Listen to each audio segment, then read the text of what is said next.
All right, friends, family, fans. We've got a few friends and family and fans all in the boxes here with us. So we are live.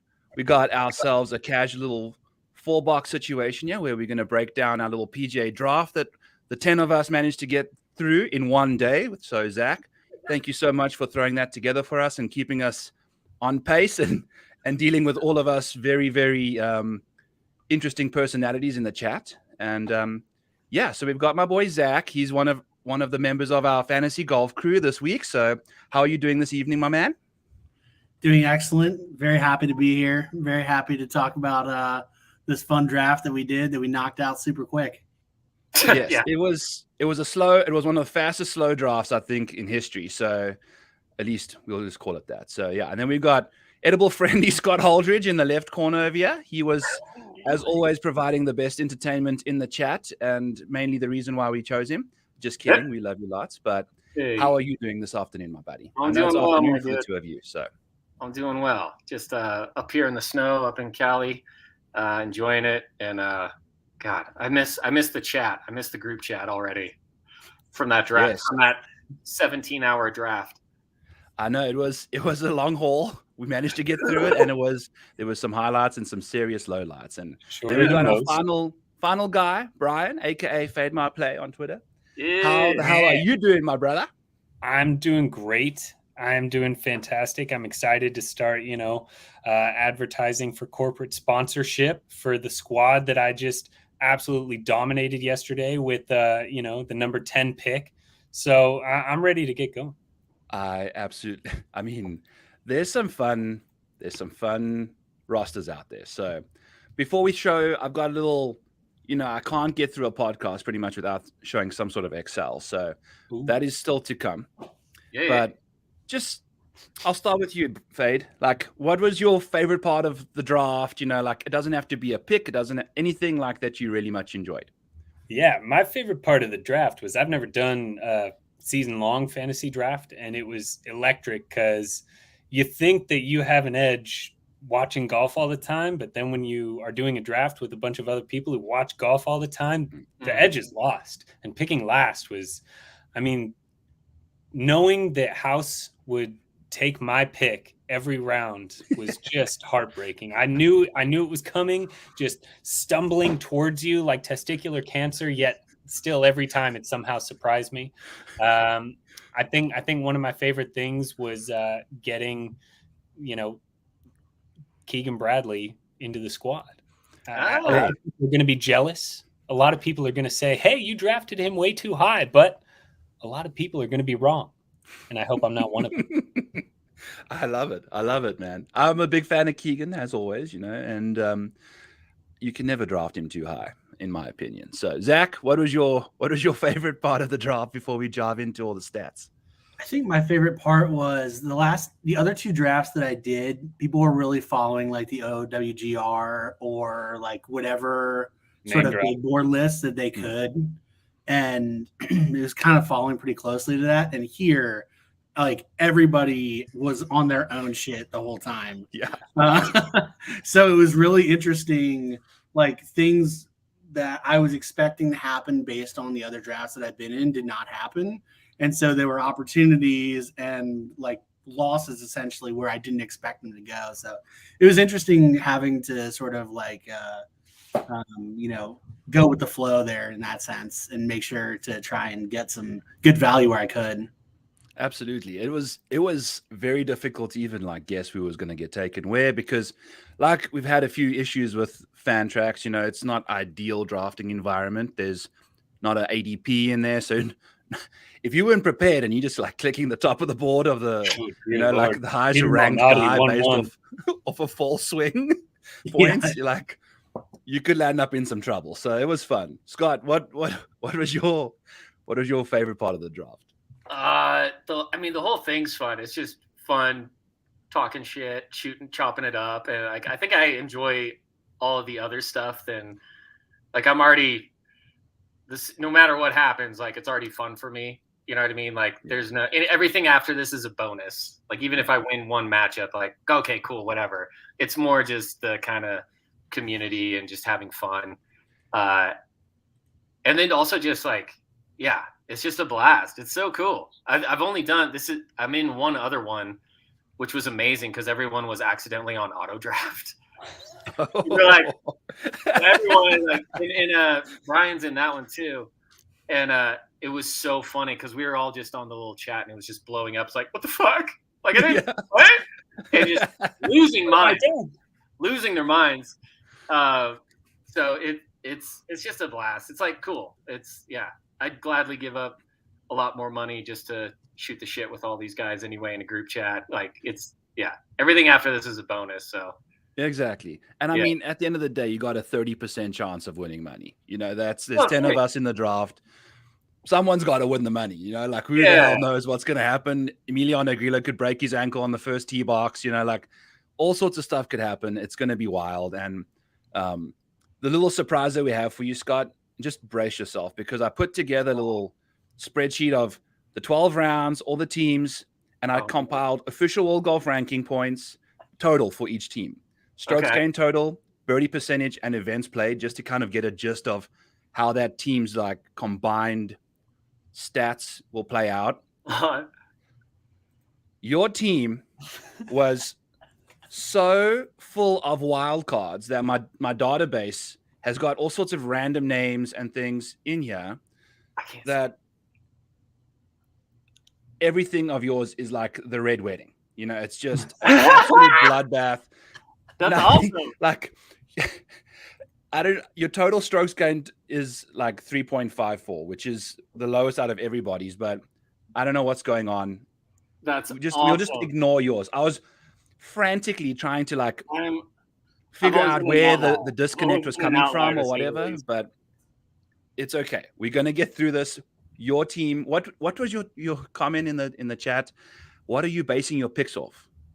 Like willpower and draw, like you had some really funny moxie or shit, it was epic, but there was a lot of fun stuff said in there, and it was a fun ass draft. So I had number one, which I do think being in the first 1, 2, 3, maybe even 4 picks is a little bit of a disadvantage because there's up until like JT, I would say, is you can't really go wrong with any of those guys. They all got all sorts of great upside and things like that. So I just went with Scotty. I figured the guy's just got an immense floor and we're rolling with him.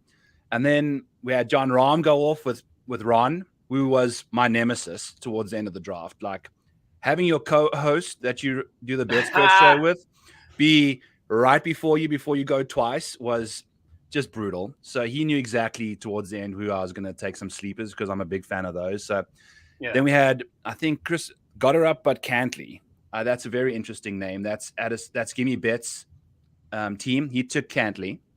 And then we got BK with Xander. Obviously, at this point, Brian thought he'd won the entire draft already, as we found out in multiple situations. And then Rory McIlroy went with Draft Master Flex, who Rory went all the way down to 5th, which was very interesting. So, Zach, and then you had Justin. So we'll stop there with you, and then we'll like kind of worm our way through the rest of the draft just kind of quickly, and stop at our teams and wherever else you feel like chatting. So give us your take on how the first 6 guys went and your opinion on Justin Thomas in your spot. Yeah, so I was really surprised to see Rory drop to where he did. Everything I'd heard is that Rory was going number 1 or number 2 just between him and Rahm. So I was personally getting very excited at the prospect of getting Rory there, but it wasn't meant to happen. And so then from my standpoint, I was looking between Finau and Thomas, and I guess in my mind, Finau makes me a little bit nervous with how hot he got in the fall and towards the end of last season, that there will just be a regression to the mean. So that was my thought with Justin Thomas, is that, he's long-term been a little bit more successful. And so hopefully he regresses back to the mean there and gets a few more wins this season. But that was my thought. Okay. No, I mean, the reverse fade, I love it. He's played exceptionally well recently, so why would I want to pick him? It's a bold draft strategy, and I think in the first round, why the hell would you not play that kind of card? So especially Tony, we know we've all got that. Is he going to be pulling finger in the big events. He's always those 3Ms and the wada wada. We've always got that going on. So I like it. And JT, man, I think he's a fantasy beast because tons of birdie from him. So absolutely love that from you. And then we got the Back Nine Bandits, who's a very similar name to what you got coming forward at some point, Zach. So that was a bit of a sneaky play with Colin Morikawa, who I think was arguably the worst pick in the first round. I don't really have much faith in Colin Morikawa going forward. And then we got Scotty with the Korean machine, the start boss, the guys in every single tournament you could ever think of. Totally. Talk us about Sungjae, my bad. I love him, man, especially out of just the last year, and then he's been there before, and as far as like big time tournaments, majors, and stuff like that, and he plays a lot.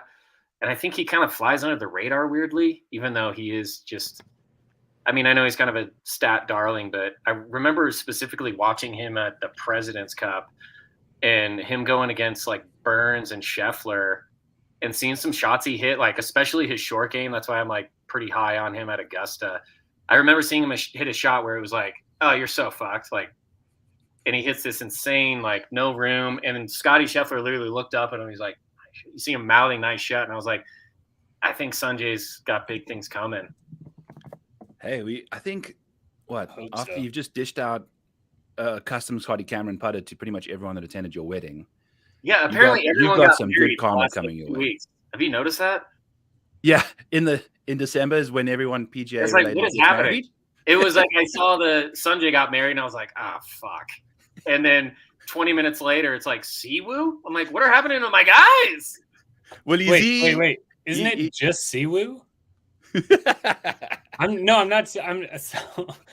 Some fucking guy posted a picture of Siwoo's wedding saying congrats Sungjae, and everybody thought Sungjae got married, and then it came out later that was a picture of Siwoo.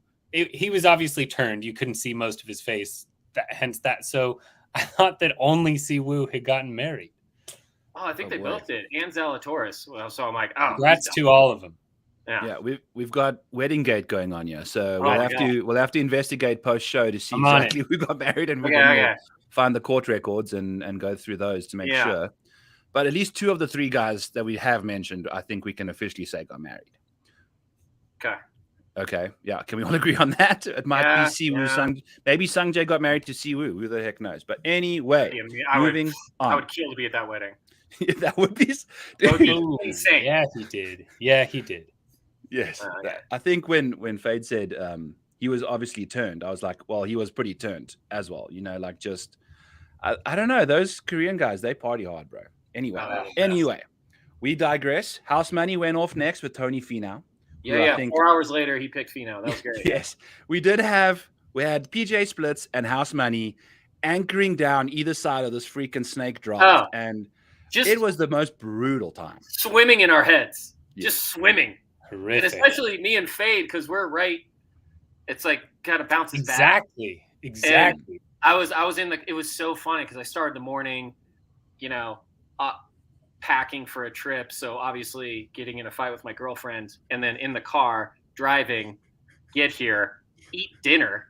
And it's like, what are you yelling at? I'm like, this fucking draft. Like, what? For the whole day. I'm like, yeah, it's like, I don't know, these strangers who I consider my best friends, they're taking forever. It was so good. It was brutal, man. It really was. I loved it, though. I loved it. Those guys are great. Yeah, it was. And we knocked it out. 17 hours. We pretty much got through 11.5 rounds. So you can tell we're good fans of golf that we got through it all. So good dude. Fade, Willie Z, Tommy Kim at the turn. A little double dipping there.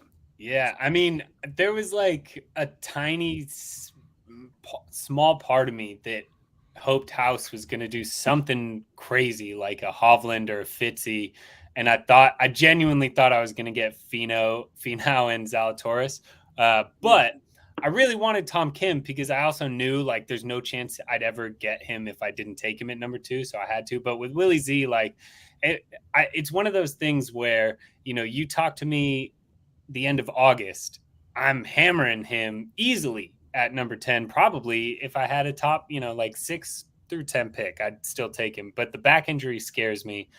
But I just love how good he's been. The fact that in all the domestic majors, he's been T6 or better.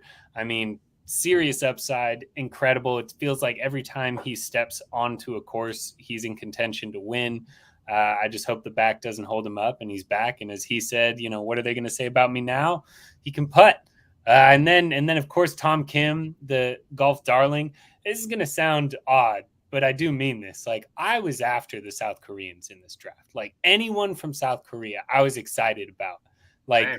I mean, Sungjae, if magically he got to me, that would have been easily my number one pick. I absolutely love Sungjae, one of my top 5 favorite golfers. But I mean, Siwoo and KH Lee and Tom Kim, just incredible golfers, but guys that, you know, play seemingly every week. And I love that Tom Kim is really young. You know, so he's got that stamina to be able to go out there and do it. He's, you know, already won. So he kind of has the pedigree of a guy that isn't going to mess around too much. Like, he now is in that class above. So he's not going to, you know, fuck around too much. He's still a young kid, so I hope he does a little bit. Got to enjoy the ride. But yeah, overall, the only thing you can fault him on is that he's not, you know, traditionally what's going to be a great golfer. Like, he's not great with the short game, not great off the tee, but his accuracy and iron player, you know, saves him in that regard, and he can only get better. He's so young. So yeah, I'm all for it. Yeah. And I think you brought up a good point with Willie Z there about the majors, because we're going head to head against each other. Yeah. And I think that brings up an interesting dynamic of how you want to go about setting up your roster, because are you trying to double down on the majors and like win those weeks? Or are you looking for guys that are going to be like doing well in these random Amex events, you know, which there's only 4 majors, right? So I kind of went with the other, especially picking one. I only had Scotty, and then I had to just kind of go with guys that I know are going to be consistent. But the head-to-head thing with the majors is like, I'll happily take an L here and there in a major, in a head-to-head matchup, as long as my guys are doing well in the rest of the events. So, but you also got, like, because I was thinking about that as well, and Scheffler with 1-1 seems like such a solid pick, because one, he also plays more domestically than Rahm or Rory do. Like, as you know, a fan of the DP World Tour, and especially in desperation, while we've had, you know, real golf be off for a while, I've really gotten to know the DP World Tour, and it's like Rory and Rahm are massive ambassadors for that tour, and you know, they have to. And even Rahm came out and said, with all these elevated events in the PGA that, you know, they're trying to do here in the States, he's like, well, I'm not missing, you know, the Andalusia Masters. I'm not missing all these tournaments over in my home country, because that's what gave me my start. So you're going to see a few of those guys miss. And maybe that's why Rory dropped, or even Rahm dropped to second, because you know that Scheffler, Cantlay, Xander, JT, Colin, they're all going to be here for every tournament that they can be, outside of a few really big major events. Yeah. No, I absolutely, you just disappeared on me there. I was like, wow, okay, you're just like gonna peel out right away and get out of here. But I love that philosophy, and it makes complete sense too, because Scotty, let's get to you, because your team, you like pretty much got a President's Cup like you got a Team Europe / Team International here. Oh yeah. You've got, is Cam Young the only, where's Sam Stevens from? Is he an American? He's a He's a Yankee. Yeah. So you've got he is? Okay. You've got 2 guys. I know. And Ken Young was kind of like I think I was going to go Fitzy. I'm a big Fitzy guy, but piggybacking off of what Fade was saying, it's kind of like, who knows? He might play more in the States this year, but I feel like Ryder Cup, or, you know, it's just like, I don't think I'm going to see him enough. I got him. He played only 15 events last year anyway. Yeah, exactly. But I'm a huge Fitzy fan. Braces and Skechers. Oh, hell yeah. Like, it's a lethal combo. I will throw, like, oh my God, just so much drip and swagger. And but Cam Young, I just feel like a no-brainer. I was literally texting Brian, like, I don't know what to do. And I just did. I felt like I'm not a huge Cam Young guy, but that felt like. I don't think anyone is. Really? Yeah. I mean, I think he's going to do good things this year, dude. He had 7 top threes. 7 top threes last year. Yeah. And like half of those were in majors, which is ridiculous. So He's going to be one of those guys he doesn't have that like personality that's electric that God. everyone is like a giant fan of. He's just more of a go out there and win type of guy. Yeah, which I think I feel like it not a no-brainer, but it's kind of like, like why am I'm overthinking this now, so I just picked him there. Yeah, no, and I then totally shit went off the rails quick. But we were talking about all the guys that are getting married while they're being on the PGA Tour. I think Cam's like married with a kid, the whole shebang, while he was like even on Corn Ferry. So we know that his game is what we've seen is what we're going to be getting. You know, like we've seen Ricky Fowler and Jordan Spieth just absolutely go off the rails the moment little terrors have come into their world. So we'll address those as we get there. But we'll kind of just Ricky Fowler. We will get to Ricky. Yeah, we'll kind of just do like the first 3 or 4 rounds, and then we can talk a bit shit about everything else. So we got Victor from the Back Nine Bandits, which is Kyle, I believe, and he's going to be an interesting character to watch his team's interesting too. I'm so sorry to interrupt, but for a guy to have Morikawa and Hovland as his 1-2, like that's such a crazy coincidence of like, of course, those are your 2 first picks. Like, they're the same in terms of they should be winning everything, but they happen to not win anything, and that could continue, or all of a sudden it could click and they're the best in the world. Yeah. I was literally looking at Collins, and the reason I'm off of Colin is in majors, he gains 0.8 strokes per round on short game compared to non-majors. Like his ball striking remains the same, but he loses chipping and putting in normal events, and then you get to a major and he gains 0.8 strokes total, almost a full stroke, just randomly gets better. Like, and this has been since he's been on the tour, 44 major rounds. Wow. So like this guy he's a major dude. So that's the major reason I'm not on him is because he's just useless when it comes to normal events. So Zach, Sam Burns, bud. I love him. Birdie machine, Birdie Fest, he's going to be tearing it up. One of those guys at the majors not going to be as, impressive, at least from recent history. But who knows? Maybe this is the breakout year for Sam. What's your take on him? Yeah, so I was definitely going between him and Fitzy. I have Fitzy in my other 2 leagues, so I was trying to balance exposure a little bit here too. Sort of thinking about this, like if once you're in a few leagues, it's sort of like dealing with best ball where you don't want to be too overexposed in one area. And I just sort of felt like the win equity was there with Sam Burns, compared to somebody like Taylor Montgomery, who we haven't seen win on the PGA Tour yet, or some of the other characters that were taken in the 3rd round. But yeah, I just think, he's going to play a lot too. I think he's going to probably hit the whole Texas swing, I believe. So that was kind of my thought. Yeah, no, I love him. I'm a giant Sam Burns stan, so I just have to tell you something to even more bolster your pick there. Last year, the entire calendar year, when Sam Burns makes the cut, he has more wins than finishes outside the top 20. Damn. Like, that's just an insane stat. Like, and people forget about him because, he's always playing against Scheffler and Rahm and all those guys. But like the idea that when the guy makes the cut, he's not only a top 20 lock, but he has more wins than finishes outside of that is insane. Yeah. Straight killer. Yeah. If he can just start making the cuts more regularly, he probably moves into a different tier of player. To your point. Well, that's the thing, is he's inconsistent, and I think it's got a lot to do with his driver, because when that's firing, the rest of his dominoes are just tumbling down and just making birdie after birdie. When it's off a little bit, the rest of his game's not equipped to deal with like scrambling and recovering a lot. So absolutely, I know. But the thing is, we're going to be playing 40. How many? Do you know how many weeks of things we got? 42. Goes to August, right? Yeah. So call it 35 30 head-to-heads that we have to do. I mean, if Sam's going to be firing away in Birdie Fest and 20 of them, like, let's go kind of thing, I know those numbers don't make any sense at all, but you get my point. Yeah. We'll move on. Matty Fitz from Draftmaster Flex. He's an interesting character. He's one of those major dudes. I don't know how he's going to do when it comes to like a Texas swing, if he even shows up to them, like we've discussed. who the heck knows? BK going with Max Homer, who I really wanted to target too. So that is another testament to being right in the middle of the pack here, getting some absolute bangers. And then we got Addison with Taylor Montgomery, who is not in any majors yet. He's outside the top 50 in the world. So he took someone in the second round that's not going to be playing in a major at the moment.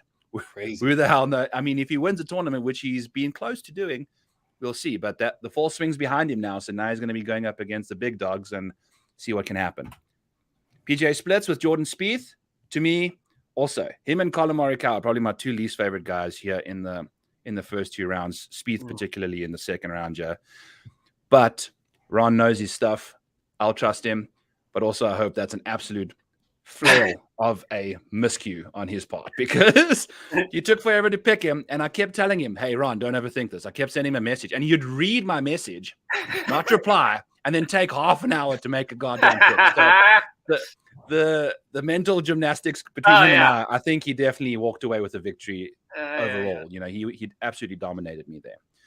And then I took Brian Harman, he's actually, if you look at his like top 20 percentages, he's like 35% of his starts are like top 20. So the guy's just there. Top lefty lock bet. Yes, dude. Plays well at majors. You know, he's a tough little grinder. He does his thing. It was a very random pick for me. Like I said, I never had a computer.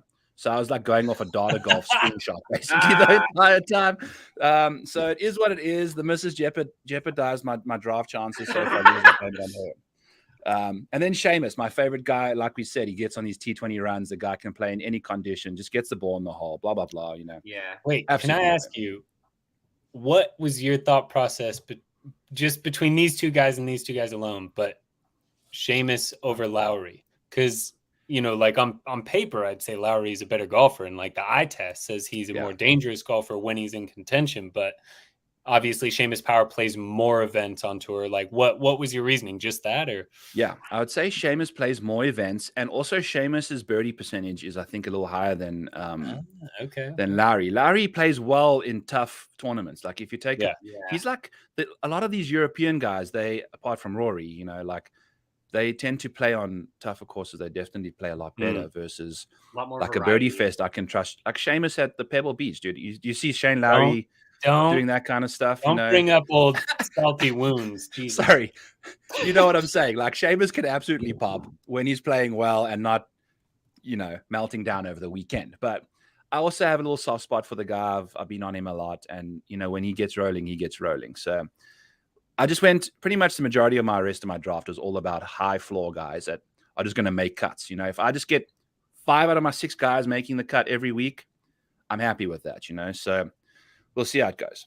I mean, maybe 6. I don't know. I keep thinking DFS, you know, where you have to spend on a 6.5K guy kind of thing. But now you've got some studs. So we'll see. But they might not even be starting. So fantasy golf is interesting, boys. It really, really is. So we'll just go through the ranks here. Corey Connors with PJ Splits, who I think – yes, go ahead. Before we go past the second round, I just wanted to ask you guys a question about Tigala and Montgomery going in the second round. If you guys thought that they went too high, like those have definitely been like season-long darlings with people, and it feels like they keep creeping up higher and higher and higher.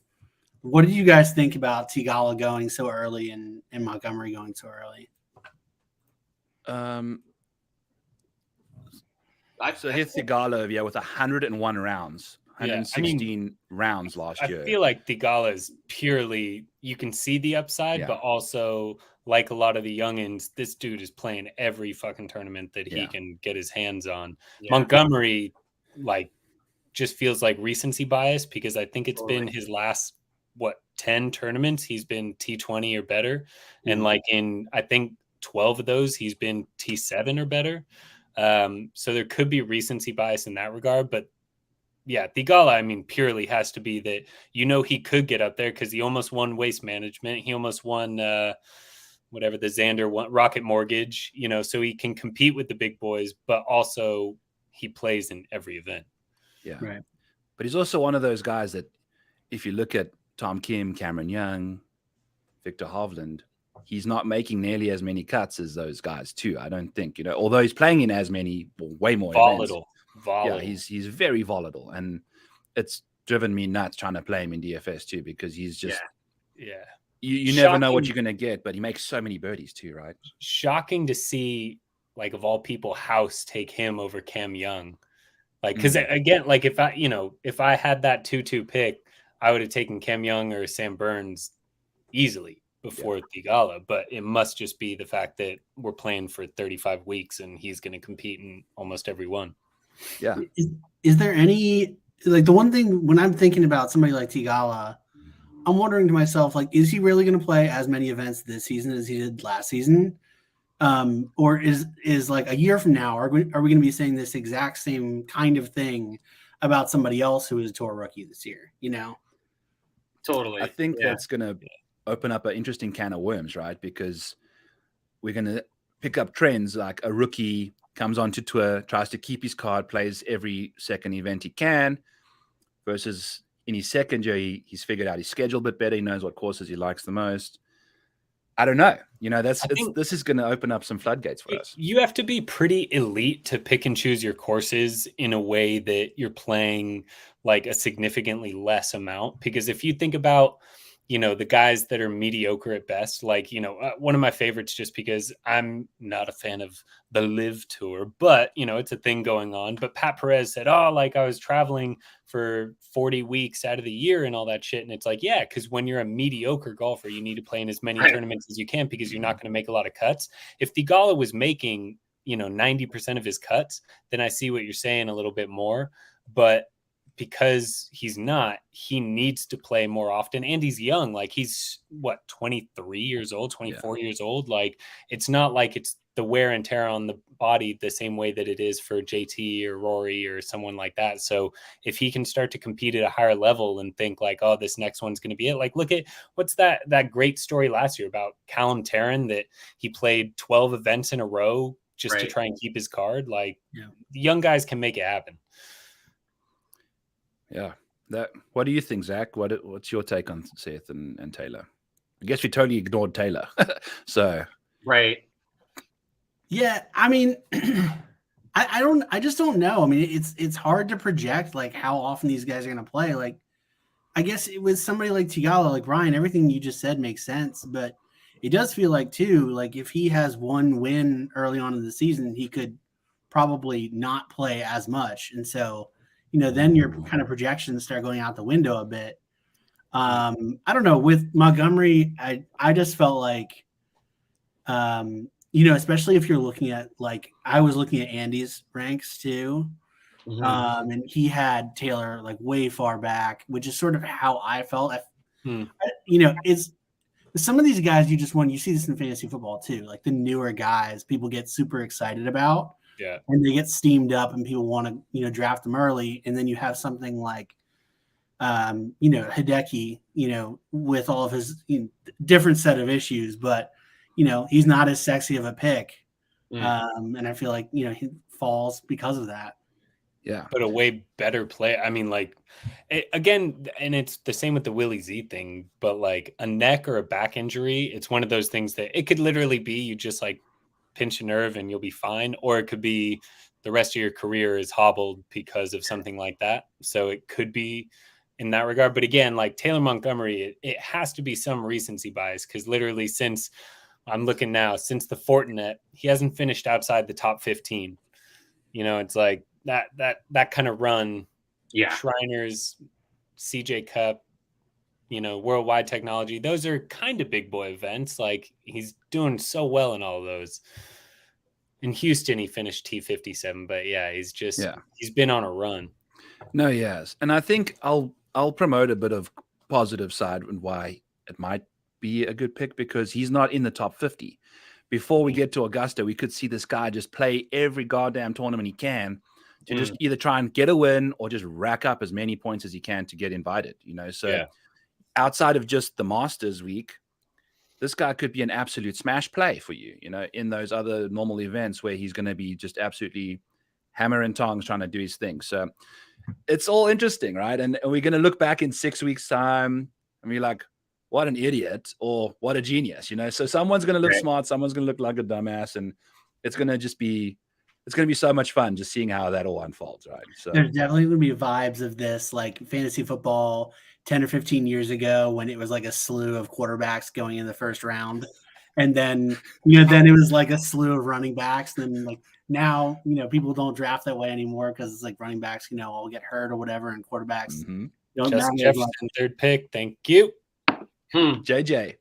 Yes. Who's going to be the JJ? Okay. Out of the not named Scotty, John Rahm, Patrick Cantley, Xander Schauffele, Rory McIlroy, Justin Thomas. Out of the other 14 guys or whatever, who is going to be the stud muffin that takes it? Like, who's going to break the fantasy world apart out of these guys here? I think it's fucking Tony Finau, man. Like, I won't lie to you. He looks so damn good and so easy in his wins.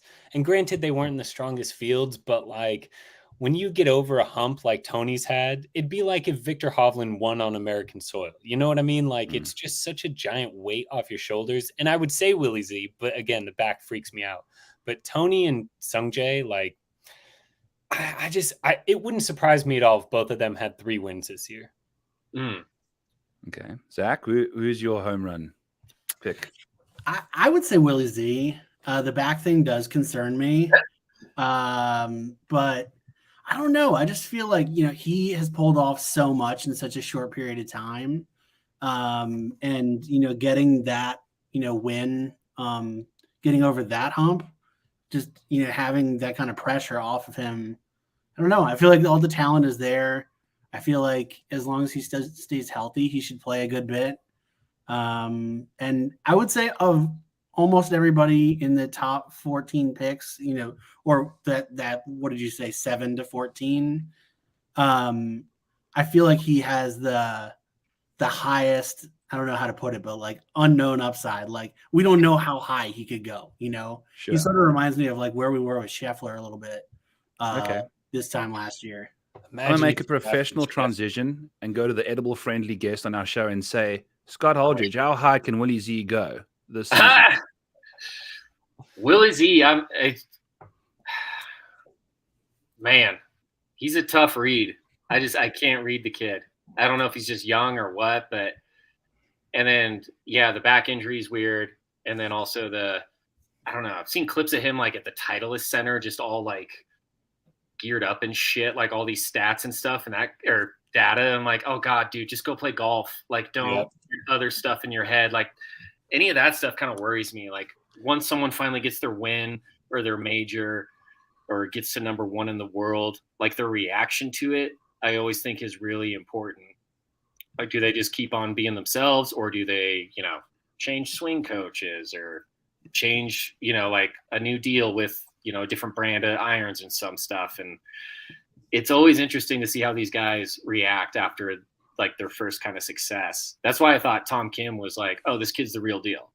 Because look how he reacted to his win. He's like, no, I'm just to still keep playing and get them all and like just have fun and keep dominating. So who's your darling? What was it out of these guys that are highlighted? Yeah, we got Colin, Sanjay, Tony, Will, Brian, Jordan, Taylor, Max, Matty Fitz, Sam Burns, Victor Hovland, Cameron Young-Smith, and Tom Kim. Ooh, I kind of like Fitz this year going big because I think he's also similar to him, like kind of underrated. And I get it, Skechers braces. But what he did at the U.S. Open, just staring down all these guys and just not even blinking and making the swings he did, making the putts. It's like I know he's not going to play a lot this year, but I think he's under the radar, but also like going to another level as a world player. Okay. No, I can get behind that for sure. I'm going to say Max Homa is going to be my guy out of all of these. I don't know, man. He's showing up on the scene and you can see his game taking levels, going. But now we've got a little baby Max Homa on in the picture, right? And we've spoken about kids and wives, and now he's got both. And I think the missus has always been there for him. She was part of the reason why he wanted Riviera, but we'll see what the kid can get up to. That might, if it's anything like Max, that kid's going to be a terror. So anyway, that's my pick. I got him to win the Masters at 80-1. So I love a Max Homa ticket on my life here. And Yes. 1. That sounds, yeah. It was juicy. I think you can get like a 60 still somewhere. It's not terrible, but I don't know. 80 seemed really appealing to me at that time. Damn. Okay. Yeah. All right. Round 3. Let's kind of burn through this, and then we can kind of just take it layer by layer almost. We don't have to go through every single name. We can kind of just go to ours and talk a bit of shit about the guys around you if you want, and then go from there. So I gave you my takes on Seamus, guys, super solid. Daniel Berger, Zach. Injury brigade coming in hot and heavy. Talk us through that one a little Old. Yeah. I just, I feel like you got to make swings, in these kind of situations. And, if, we have nobody has any idea what's going on with, his back and where he is. But, if he was healthy, he would be getting picked probably even higher than this. And I feel like where he was taken, there's a drop off there in terms of talent. And so I felt like it was really between, for me, I think it was going that direction, but yeah, between Tommy and Daniel Berger. And it's just, I feel like the upside was there. Yeah, no. And I think he's if you can tailor him to a certain, those short positional golf courses, I think he's one of the best golfers for those kind of venues, so no matter who's in the field. I absolutely love it. Also, just talking about Daniel Berger and like seeing Mito's name there, the craziest part about this draft as well is trying to navigate who the heck might even land up being the final few guys that goes to live. We've got Daniel has been rumored, like, I don't know, not necessarily as much as Mito, who was pretty much the only PGA Tour player to pretty much live party at Sergio's thing. So I don't know how that's going to unfold, but we'll get there. Actually, Scotty, talk to us about our pencil dropping beast. Oh my God. Yeah, I forgot about that. That anniversary is coming up. Yes. Yeah, just to also kind of like try not to overthink it. I think the play there was like good all around game, has won on the big boy tour. So has President Cup experience, which I keep harping on, but also just plays a lot and not a lot of injuries, great attitude. Yeah, I just like players like that. No, your theme of your team is it's volume, and just Asian persuasion, bro. I absolutely love it. And what was this, or what round finally were you guys starting to get pissed? Like, motherfucker, you took about what? Taking all the internationals? Anyone where you're like, okay, cool, all right, I got this guy. Like round 3, I was kind of like, I almost went one. I was like, oh damn, Aaron Wise was kind of someone I was eyeing. Fleetwood, I almost went there, or like it was in my queue or whatever. But like this was the round where I started being like, son of a bitch, message that guy. Yeah, that was fun too. All the behind the scenes personal DMs that was great. Talking shit about everybody else that like vultured your guys. That was a blast. I almost took, I think it was Hatton. That's who I was like, when is someone going to pull the trigger on this guy? Because I couldn't do it. Yeah. Doesn't play here enough. It's kind of I get why people don't like him and stuff, but it was also like pretty damn good golfer. But it was funny watching, like, I think it was him and Horschel. I'm like, who's going to do it? Yeah. I mean, the two probably most polarizing players you can find. True. Yeah. That's a good point. So, yeah. But, I wanted to say unlikable, but I'm all likable. I don't know who likes Billy or Terrell, but right. It is what it is. And then House went with Russell Henley in round 3, which was great. I also had some really, I don't know what he was up to. I think the kids might have hit a few buttons for him here and there, but Tom Hoagie and Keegan, Housey, Fade. What's what's the thoughts there behind those two? So Tom Hoagie is just, again, it's like one of those guys that plays a lot. He's young, so he's, not, hopefully, touch wood, not going to get too tired or anything. But for me, it's also the fact that because he is in the top 35 in the world, he's playing in all 4 majors. I love that. And he's just one of the best iron players on tour. Just sucks that he can't do anything else that well. So he has winning equity in terms of like, it wouldn't surprise you if you saw him get a win on tour. It wouldn't at all. We've seen it and it could come again very easily. But I also just assume that he's going to be, not that this is anything special, but he's going to be in the top 30 in any field that he enters. And that's always going to be great for points, especially for a guy that plays about 25 events a year. And the fact that he has all the majors under his belt, love that. He's played at that level. So, I can't really deny a little bit of love for Hoagie. And I think that maybe like I took him, a bit strong for a 33-year-old guy.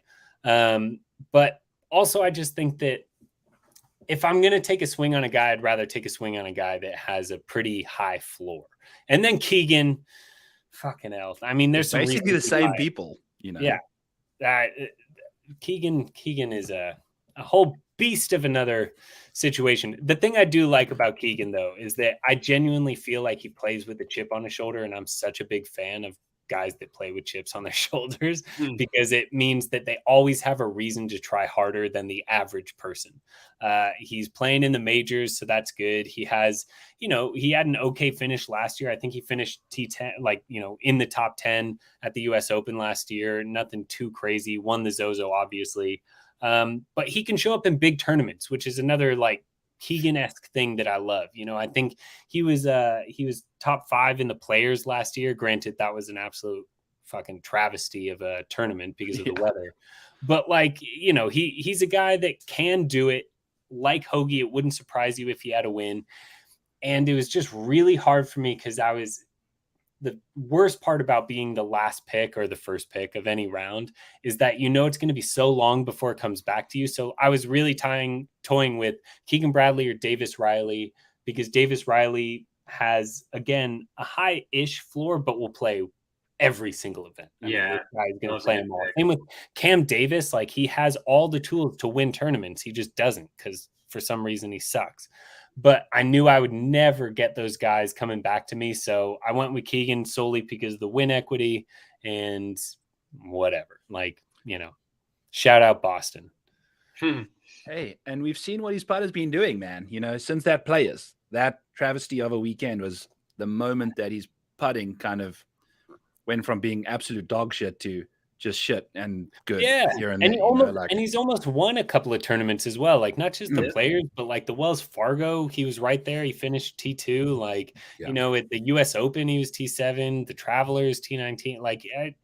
There's encouraging signs for Keegan in a way that I'm he may think that this year is this is the year where I really turn it on because I've turned a page with the flat stick, and his approach has been on point.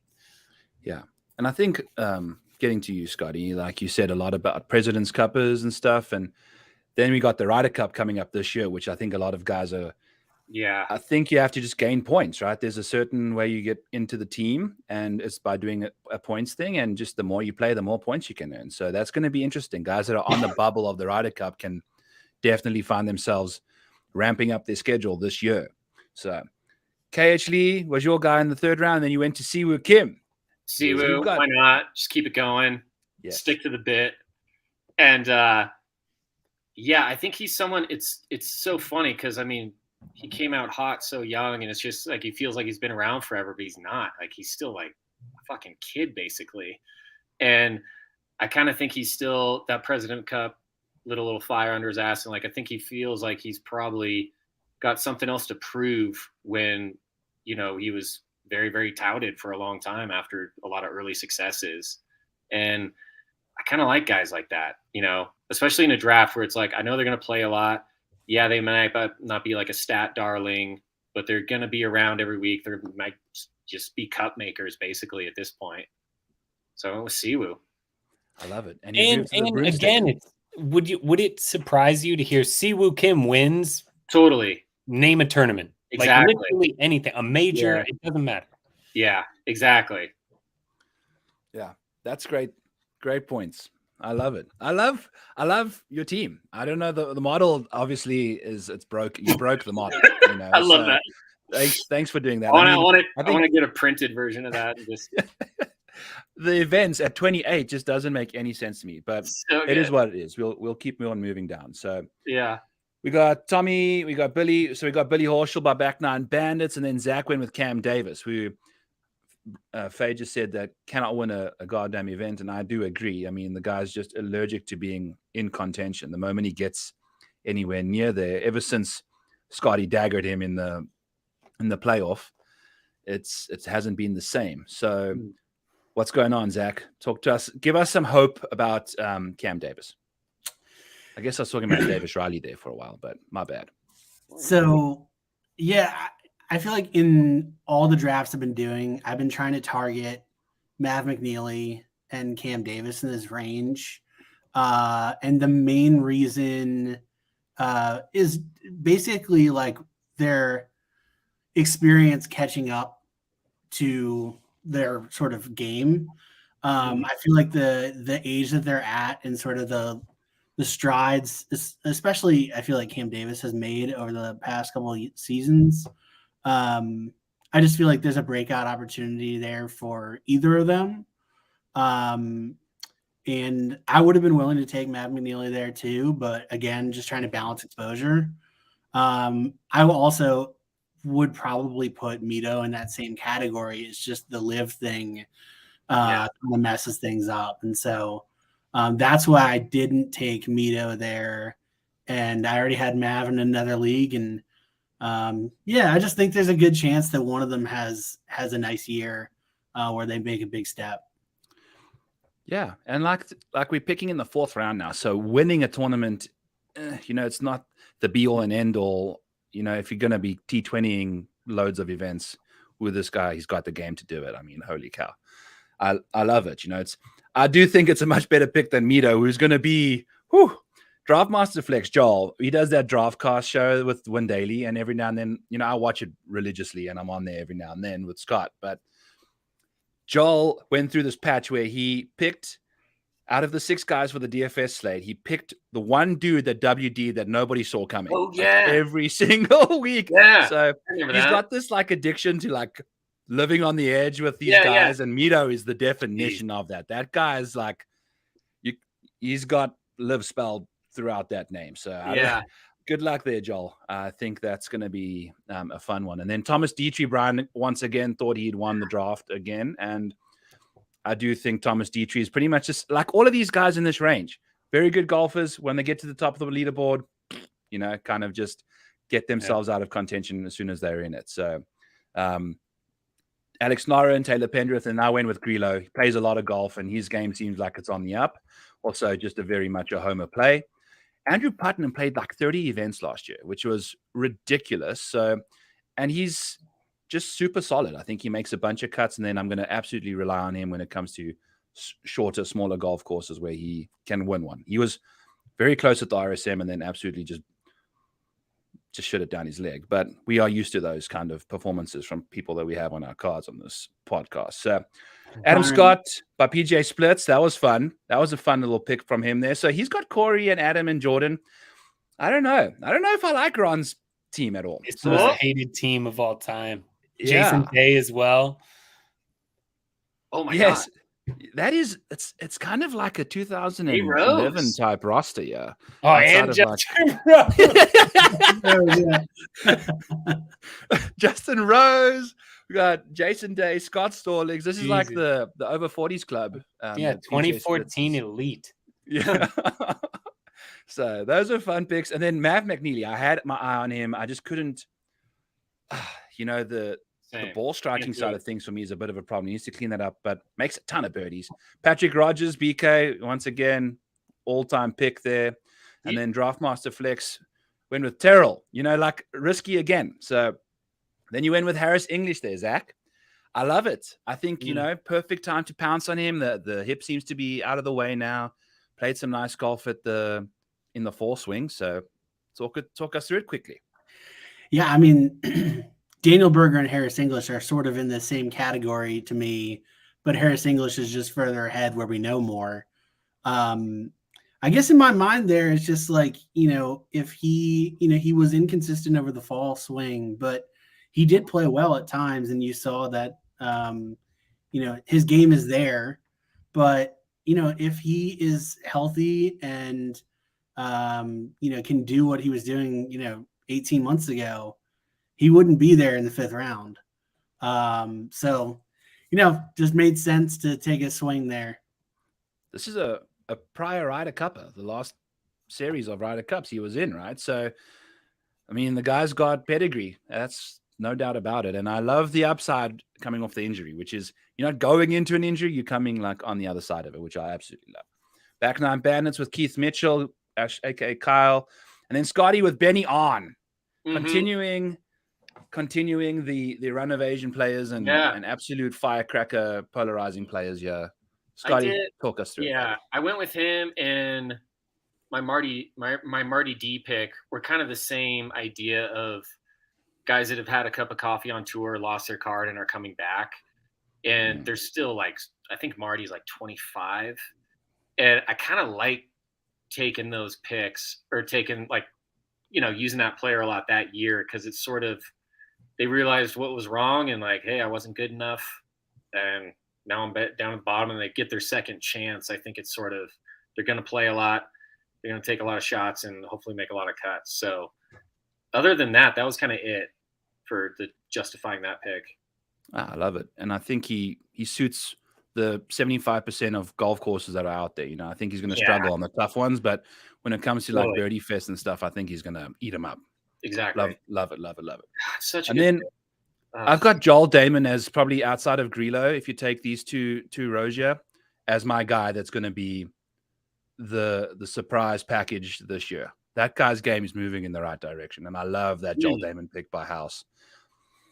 The irons are coming through, man, and he just needs to quit ditching the middle of a round and going hunting for putters at bargain bins and just stick with a freaking putter that makes sense and go.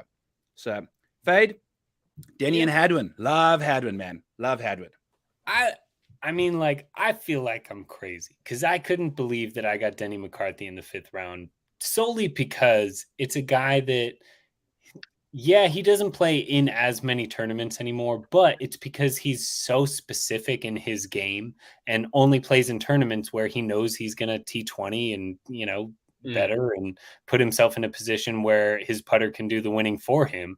So I was surprised to get him there. And then Adam Hadwin again, it's just like huge volatility, but the upside is there. At this point, it was very much a gamble, pardon me, because you're wanting the best of both worlds, and I knew that I wasn't going to get Neesmith on the return. I wish I had, because I almost wish I had taken Neesmith over Hadwin, but the fact that Hadwin already has a major, entry ready to go, that kind of solidified for me doing that. And also, let's be honest, Adam Hadwin is dangerous when he's on. He has a great all-around game. His putting, his accuracy, his approach, all very solid. He can compete with the big boys. He did really well at the U.S. Open last year, so I'm a fan of that. But yeah, just Denny McCarthy is a guy that I'm used to leaning on in DFS because he's just so damn hot with the putter. And that those are the only tournaments he's playing. So I was surprised to get him here. I was excited to get him here. I will say this, though.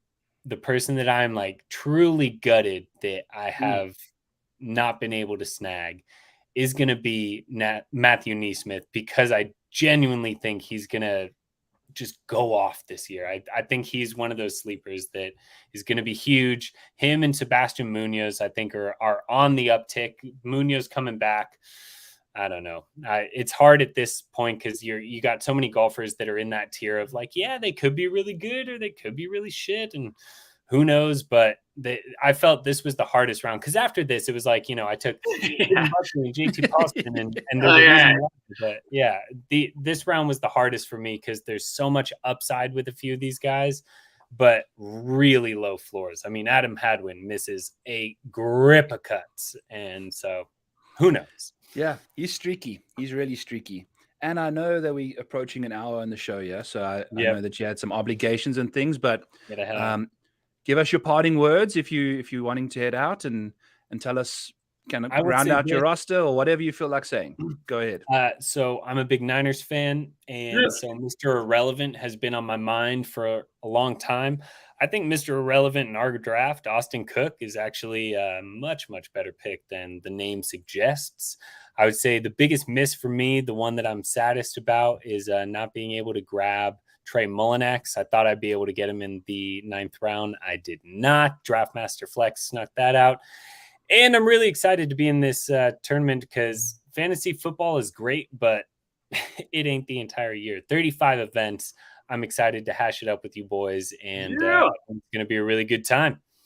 Hell yes, dude. I'm so excited to do it with you. Thank you so much for coming on. Thank you for having me. Feel free to share whatever you're going to be getting up to in 2023. I know you put out some awesome stuff. I love your work, dude. And once we're back, I'll be doing my tee off in 10, just 10 picks, 10 minutes or less, just trying to keep it quick for the casual fans that just want, a little bit of action, because I love big cards. Action is my thing. I love being able to play a lot of plays, but in reality, we're all part of that same circle of just whatever you guys got going on. I love promoting that as well because I watch it all. I love consuming golf content because it is the best sport to gamble on. And if you don't believe that, genuinely just try betting on it for a week. You'll love it. But yeah, I got that coming out once we start the new season again. But genuinely, I'm just excited to be chopping it up with the boys and making more content and just talking about golf. That's right, baby. Yes, my brother. Wait, one more question. Yes, sorry, before I go. Was it crazy not to take Tiger? Everyone thought about it, right? Like, I didn't because I had the first pick in the last round, but you had to think about it, right? You had to just be like, well, he's going to all the majors and he's playing with Charlie, and I don't know. Fuck it. I feel like he's gonna have that till the day he dies. There's something about it, I don't know. I've seen we've all seen other players age where we're just like, yeah, no way. No way. Like Freddie, it's like, okay, cool, he played well in one round at Augusta, but it's, you know what I mean? But I think Tiger, until the day he dies, will always have that in our head. It's unlike any other athlete, I think. Oh, how do you not take him? Anyway, all right. Thank you so much, guys, for having me on. Sam Stevens was a steal of draft. Oh! Damn, I had my mouse over his face to try and get him out of here as soon as he said something, but he beat me to it. So he knows how to drop the mic, baby. What an awesome guest. Loved having him on the show, meeting him for the first time too. Yeah. Scott, check what was cooking here. The Degenerate 75 was trying to sabotage our podcast, calling you in the middle of it. He didn't call me. That'd be amazing. He said he was trying to call you. My God, no, I'm out. Yeah. There's a fucking landline here. And it rung, and I was just like, oh God, it's me. And I was like looking at B like, oh, I was like trying to find, I didn't even know where to find your mute button or anything. So I was just gonna let it ride. I figured you'd be fine. Oh, that's that was so fun. I was just that was great. Like a weird silent movie sometimes, and shit hits the fan for somebody and someone's talking. It's so fun. I love it. Yeah. Yes. That's why video podcasts are the best. You can't see the panic on someone's face. Or like something pops up on your laptop. You're like, ooh, fuck. You trying to play it cool? All right. I got to call my real job. Hold on. Yeah. Jesus. All right. Thomas Peters. Talk to us about him. I don't know. He's like hot. I don't know. I guess that's about it. I mix him up with Dietrich. I don't know. They're both kind of. I was like it at this point. I was like it in and out or something in traffic, just pissed. And I was like, "Fuck it, I don't." Yeah, all right. Completely forgetting about players I thought of. I was like, "Ooh, I like McIntyre at majors this year." I just went out. I was like, "I know, I'm just gonna have fun." Cool. So you just pegged the Belgium, made sure you kept the USA players as minimum on your team, and absolutely. I forgot about Kitayama. I should have taken him. That was stupid. Ooh, I know. Kurt's he's gonna be the 6th round, 7th round. What's up? Where did he go? I got him in the 7th round. In the 7th. Yeah, which I think that surprised me. I feel like he's kind of a darling. Yeah, and so on the up, but yeah. Talk about him. Zach, talk about Kurt for us a little bit. Give us your take, and Alex as well, Alex Smalley. Yeah, I was surprised he slipped to the 7th round as well. I probably would have been happy taking him in the 6th round and may have had a little bit of buyer's remorse on Alex Smalley when I took him instead of Kitayama. So I was very pleased to be able to come back around and grab him. I think, with both of those picks in my mind, this is the part of the drafts where I'm really starting to look at volume. At the top of the draft, at least for me, the first 3 or 4 rounds, I was really looking for win equity. And then I was going for volume here, which it sounds like might be a little bit different than some other people. So maybe that'll turn out to be one of those drafting QBs in the first round type of situations. But yeah, I mean, I think sort of, Kitayama's sort of match is kind of similar to what I said about Cam Davis and Mav McNeely, but not quite on that same level there yet, Yet. But, the talent is certainly there. So, yeah, I mean, that was my thought. I do love that Rowdy Mack pick right next to that was upsetting. But yeah, it's funny, Scotty, you said that about Thomas Peters. I legitimately wonder if people are taking Thomas Peters in some of these drafts because they're getting Thomas G. I know you said that. I guarantee it.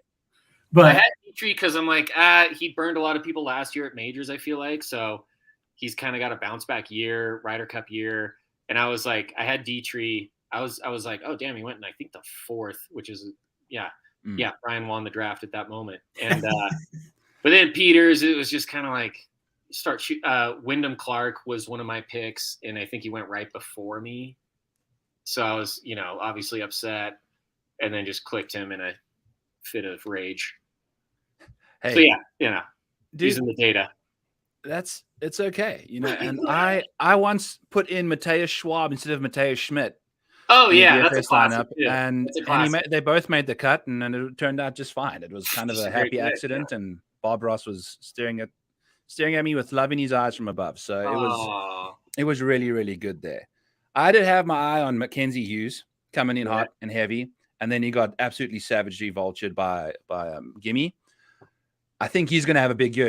He's going to wind up that driver. Has just been these guys that do these speed training things. I think it can revolutionize their game, but it can also absolutely derail them, like we've seen it at the Houston when Mackenzie was like in every like grouping of trees you could find.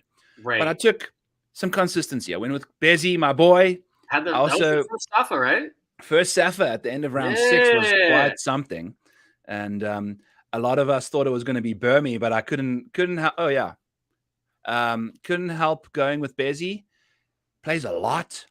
Yeah. Always makes I think he missed like 3 cuts in like a whole bunch of starts last year. Plays well at majors, blah blah blah. Just a boring ass pick that's going to be making cuts in the round 6. I'll take it. A little South African love, and then JJ Spahn ended off the fall swing with like 3 top 20s. I think they were all top 15s. Just the guy just rattling off stuff.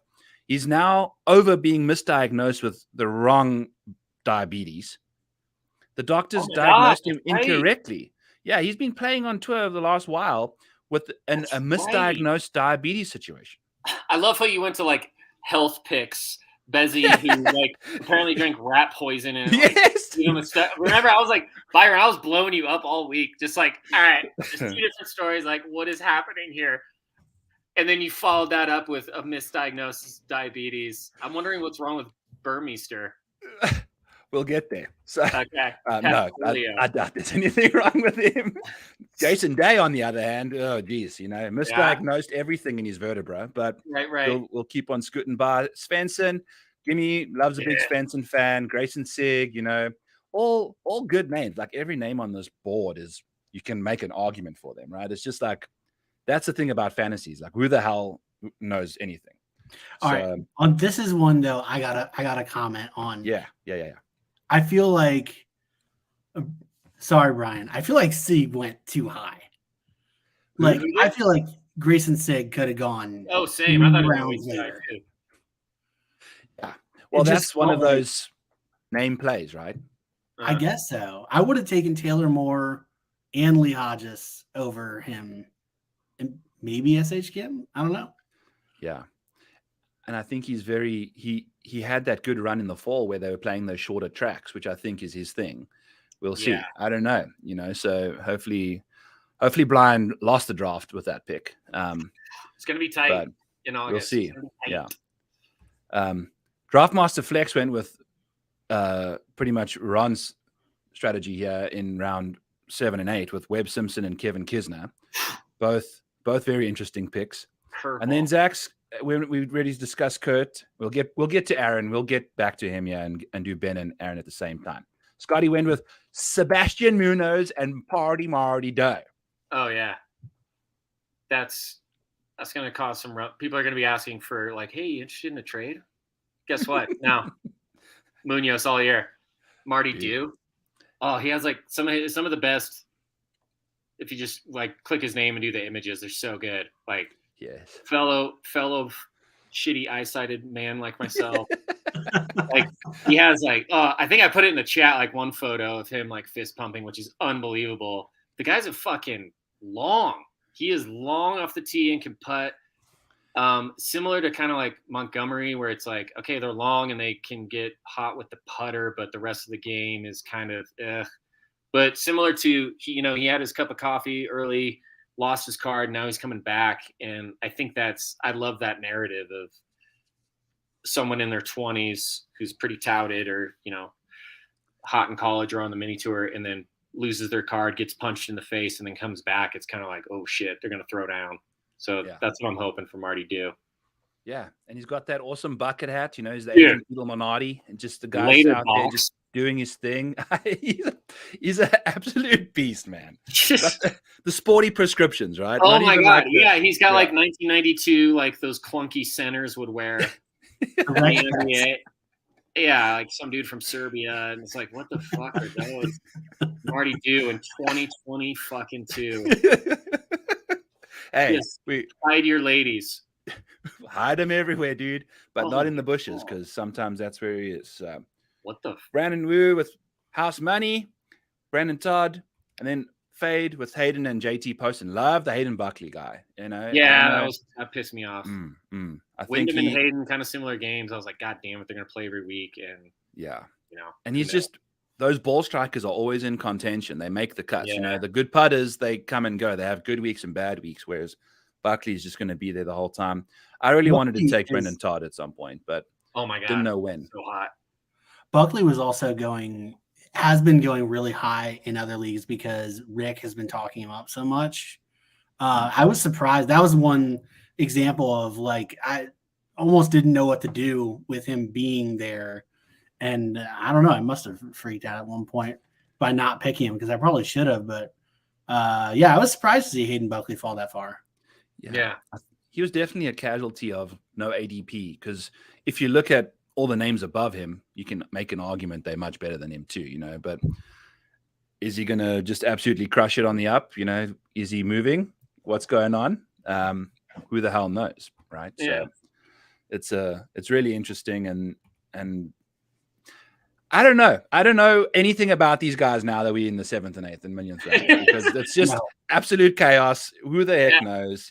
Chris Kirk, what's he gonna do? What is he gonna get up to this year?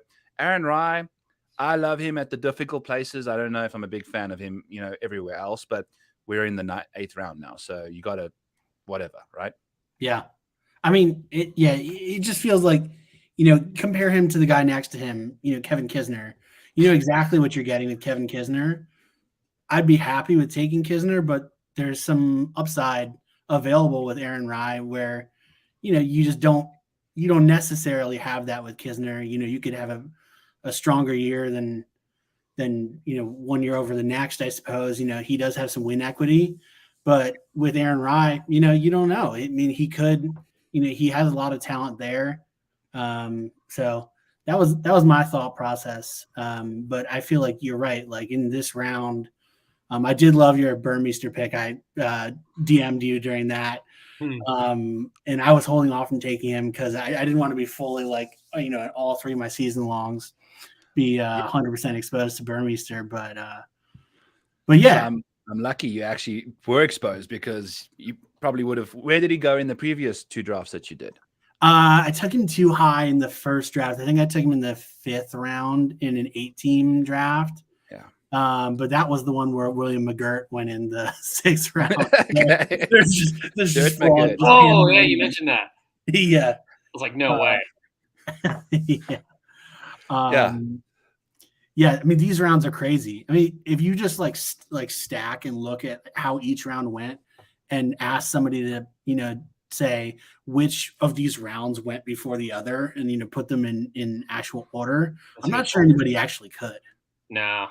Yeah, that's a great point, because 7, yeah. we've done this once, right? None of us know exactly when like a guy's gonna go. Like, what kind of golf are you picking in the 8th round? Like, right? Is it an Aaron Wire or a Kevin Kisner or a freaking Marty Doe? You know, like you take your stand and go, baby. You know, like you got to pick your poison. So I loved it. I love the picks, and we all had absolute affirmation and belief in our guys, right? So it was good. The first time Ron really pissed me off this draft was when he took Nick Hardy, because he knows exactly my feelings on Nick Hardy, and it absolutely broke me. I think I called him a bitch, which is something I'm not proud of now looking back at it, but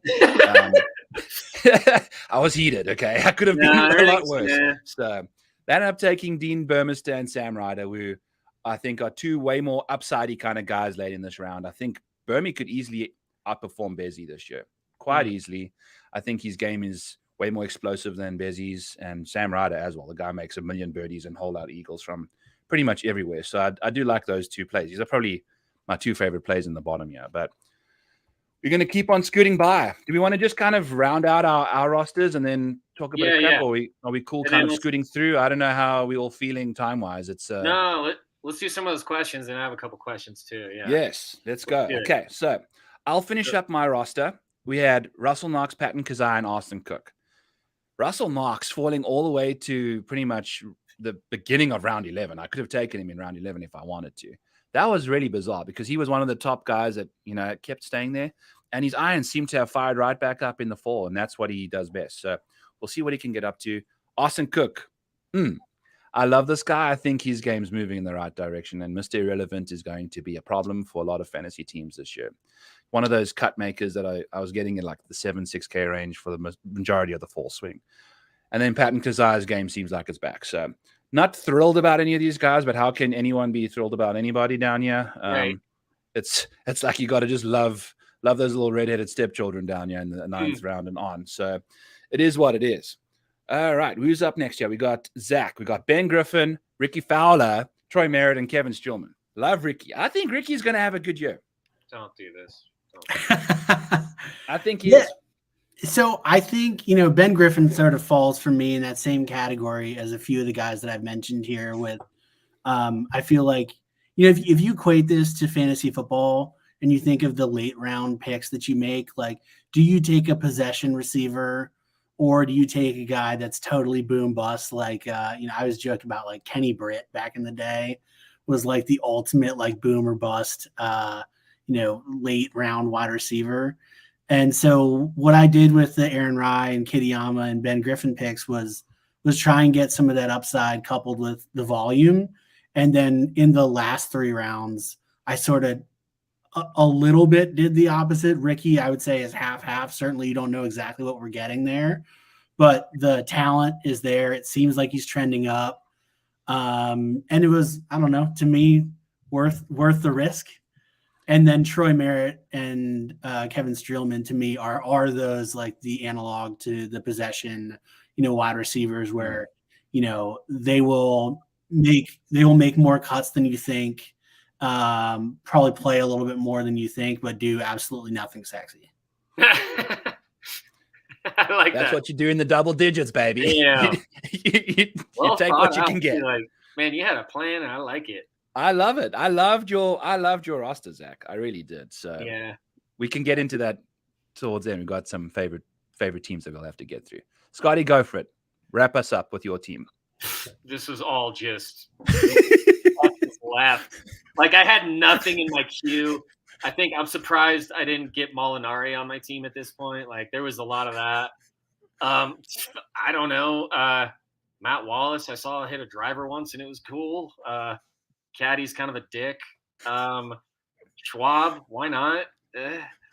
Danny Willett. I mean, he's shown some signs. I think he's taking this year pretty serious with it. Ryder Cup narrative. I think he'll play a little more over here. And then Sam Stevens. I think I only knew about him because of your Zach. He's gone. Zach. He's sipping on some beverages before we get into the questions. Zach. So sorry, I had to get beverage refreshments. God. We're going a little longer than we thought. So Zach's run out of him. Sorry. And then Sam Stevens, I remember, it was like in Byron, you're like insane write-up about all the kind of Korn Ferry graduates. I remember reading about him a lot, and then I always kept him on my radar because of that. Yeah, that's it. Just grabbing at straw, I was like, damn, is there any is Ian Woosnam gonna play the Masters? I'll take him. I know. I think Zach even asked, did Scott just hit the wrong button, or did he auto draft Matt Wallace? Yeah, what is Matt Wallace doing going on? No, Zach is so sweet. He messaged me. He's like, "Hey, bud," and now I realize he's kind of like, "God, you're dumb." He was like, "Hey, I notice your picks are coming. Are you on auto draft by accident?" I was like, "No, I've just been in the car for 4 hours, and this is hour 16 of this fucking thing." So, yeah, I just put him in the queue, bud, and just letting it rip. Okay, man. You had a little symbol next to your name that said auto draft, so I was like, there was a real reason that wasn't like a low key dig. No. Yeah, I saw it too. But that, I mean, 16 hours in, I don't know, we're losing some steam. So I get you. Yeah, man. Cool. So the end of your roster was a bit of a dumpster fire, to say the least. I mean, I don't know who else's I'd take down here. Other teams, I don't know. Maybe. I mean, Knox and Ryder or Hubbard, Yeager, Rose, I think could be sneaky. Sure. But everyone else down here, I don't know. Dude, you never know what these 4 guys get up to. They could honestly make or break your season for you too, because you just went big on a random bunch of dudes that no one really cares about so late anyway. So absolutely. So that's our teams, folks. We've got a few random questions that we wanted to get through, And who was our favorite lineup out of that's not yours, obviously? Who did you think did the best job this draft? I'll start with who wants to go first?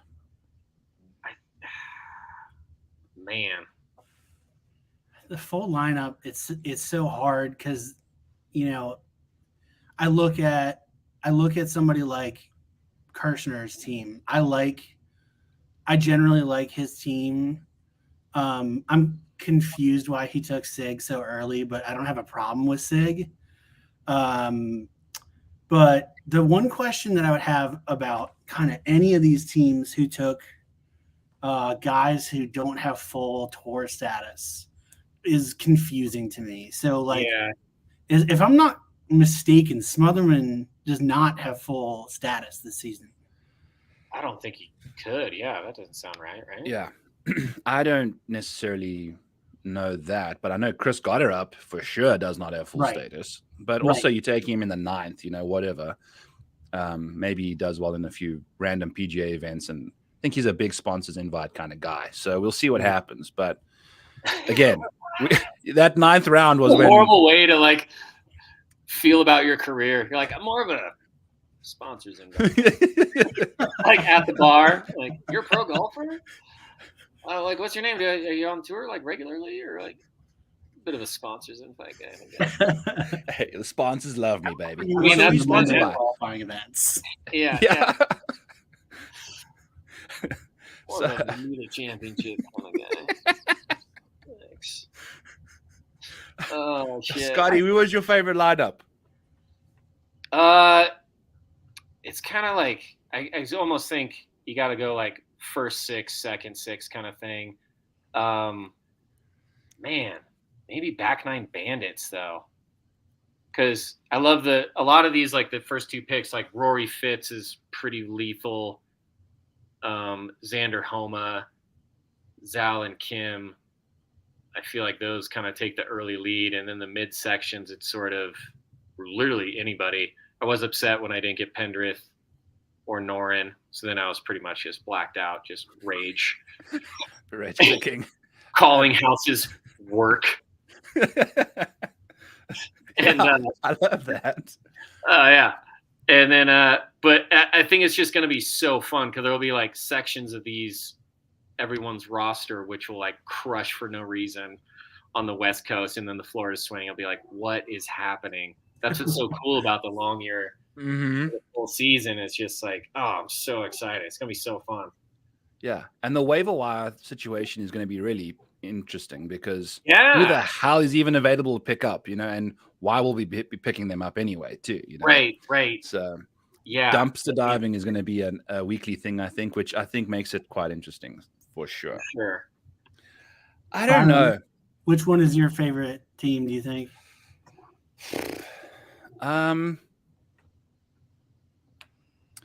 I want to say it's between House and yours, in all honesty. House, Fade, and yours were my three favorites. The birdie makers on your team, JT, Sam Burns, Daniel Berger, Cam Davis, like Harris English. Like, I loved your returning back from injury narrative. You had Harris and Daniel Berger in there, which was awesome.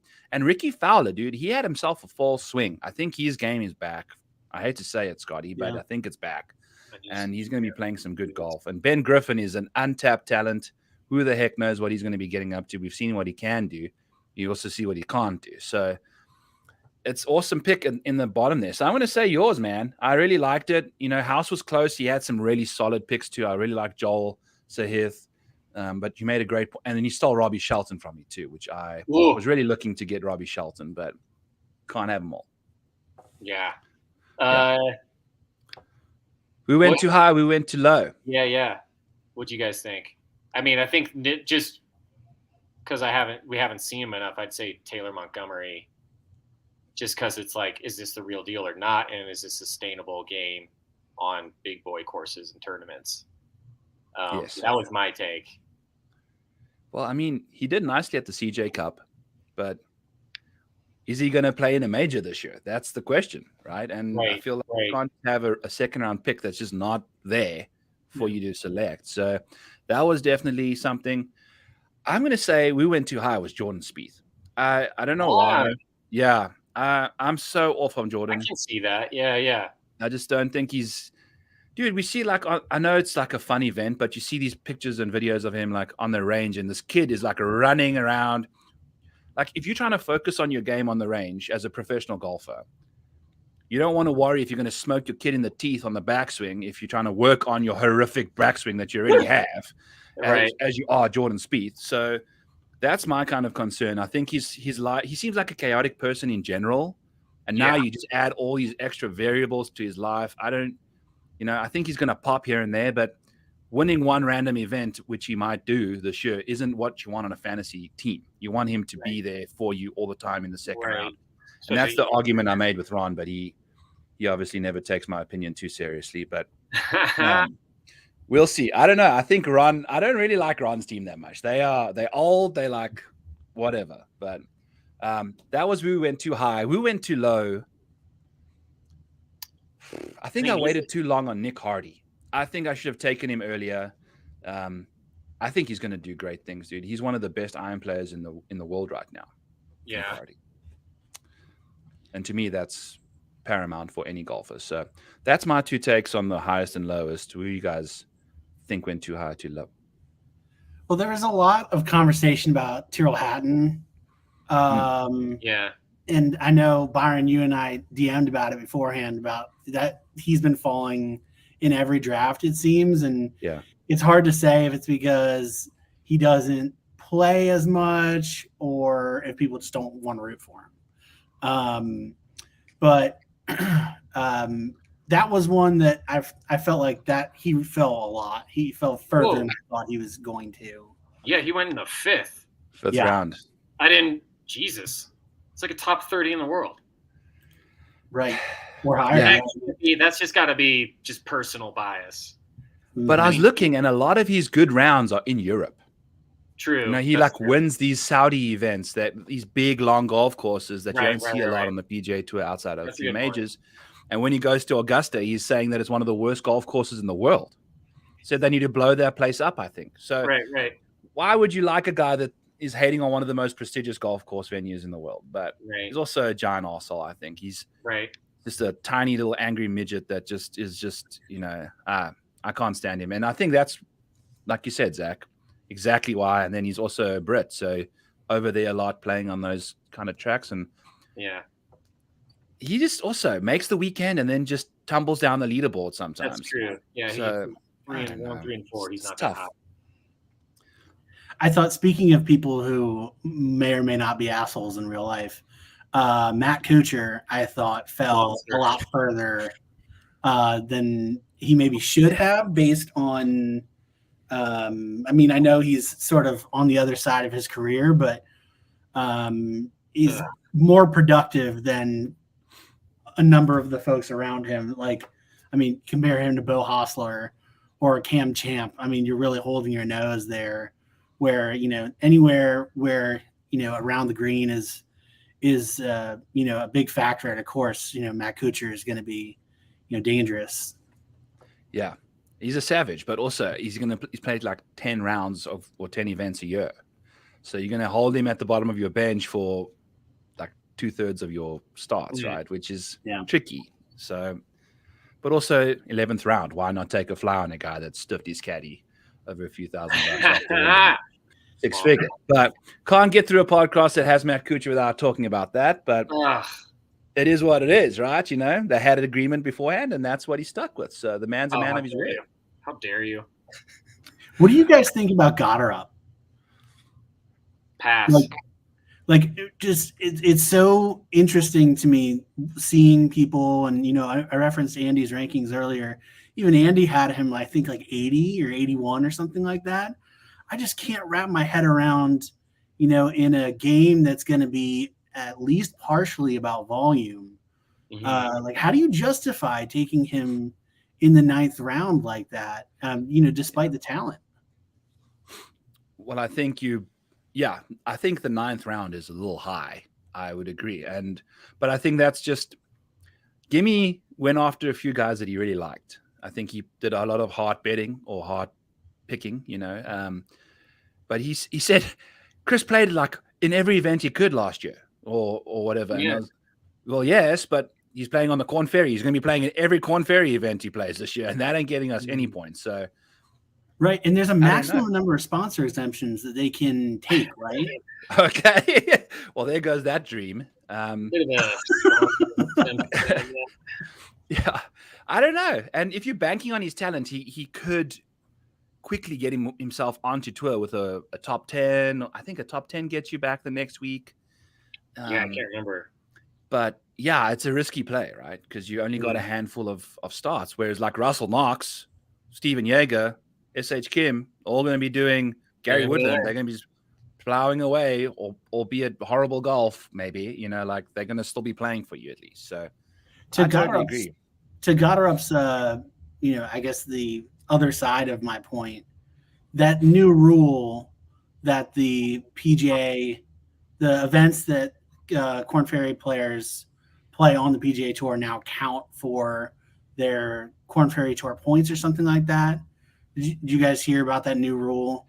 Yes. I think I saw something about the US Open being on the same time of the playoffs that they have. And a lot of guys would ditch the Open to go and play in a Corn Ferry Tour event in order to get the points they needed, which is ludicrous. You know, like why would you ever make people have to pass up an opportunity like that? So is that going to carry through for all the other events? I wasn't familiar with that entirely, but that makes a lot of sense. I'm not sure. If that is the case, then I guess that sort of, you know, takes away a bit from that thought that, you know, guys will be choosing Corn Ferry Tour events over, you know, possible sponsors exemption or something like that.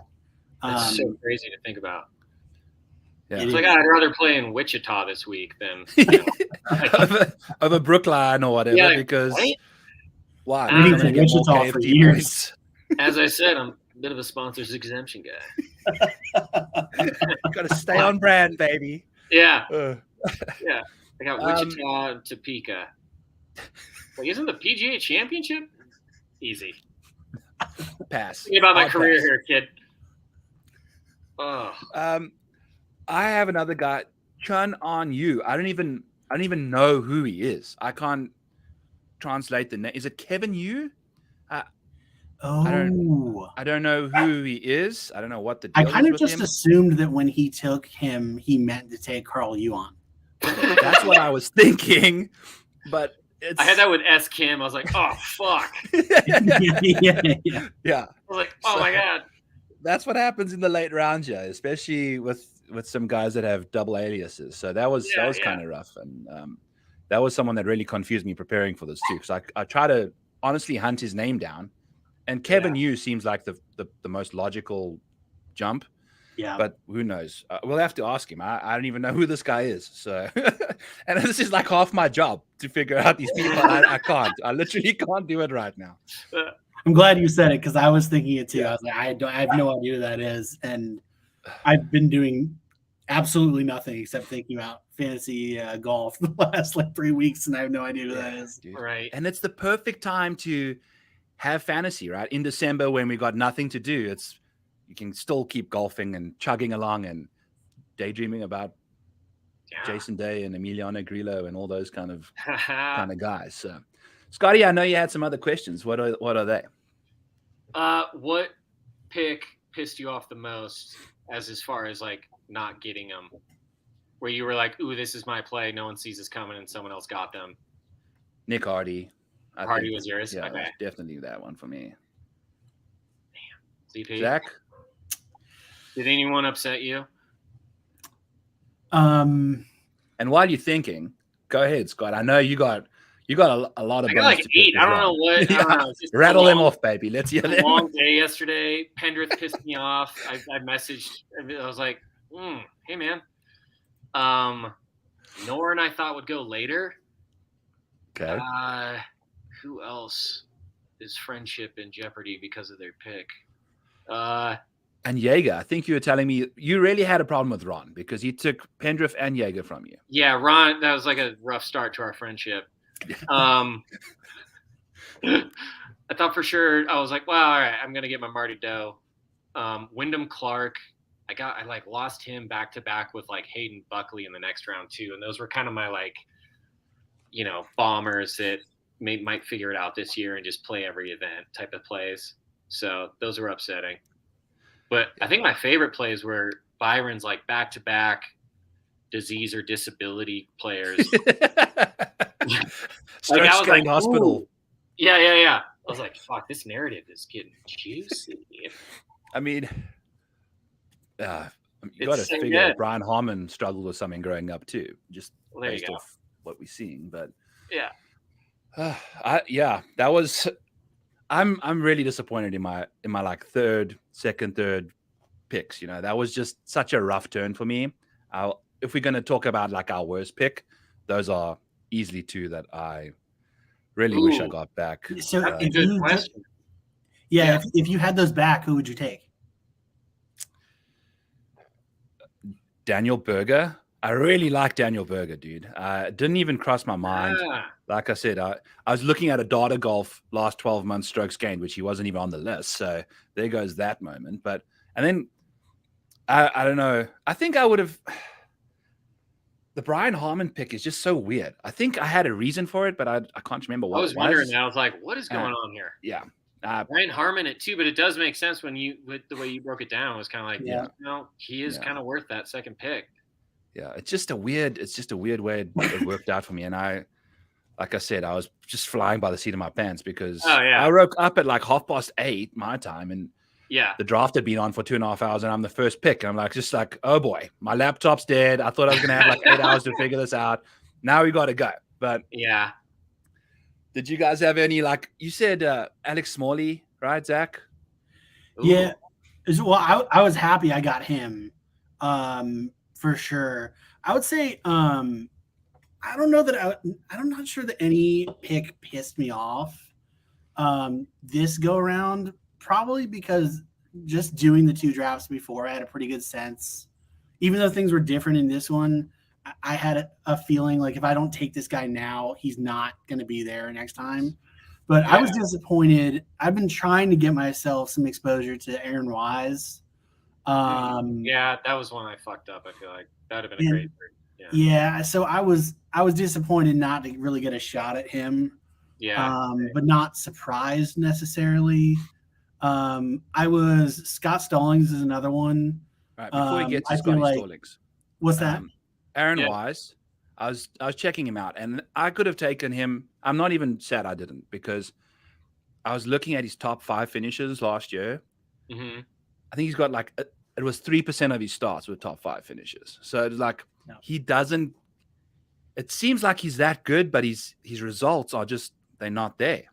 Whereas Seamus he's won events, he's always up in there when he's playing well, and he's super consistent. Whereas Aaron Wise his consistency is up in the air a little bit, from what I gathered off my screenshot of Data Golf. So there's a lot that could go wrong with that theory, but that was the reason why. But Scotty Stallings, keep going. Yeah, Scott Stallings is one that I feel like we may, if the route that you took, Byron, with your team with really trying to hammer volume ends up being the way to draft these teams in the future, then somebody like Scott Stallings is definitely going to be somebody that gets drafted higher, I feel, and people looking for guys like him.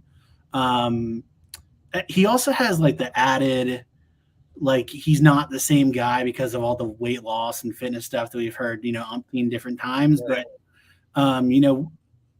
at 37 or 38 or whatever he is, he, in theory, by that age should be like a defined, like we know what we're getting, but really we don't. I mean, it's more like a guy who's, 10 years younger because he's, a different human being than he was before.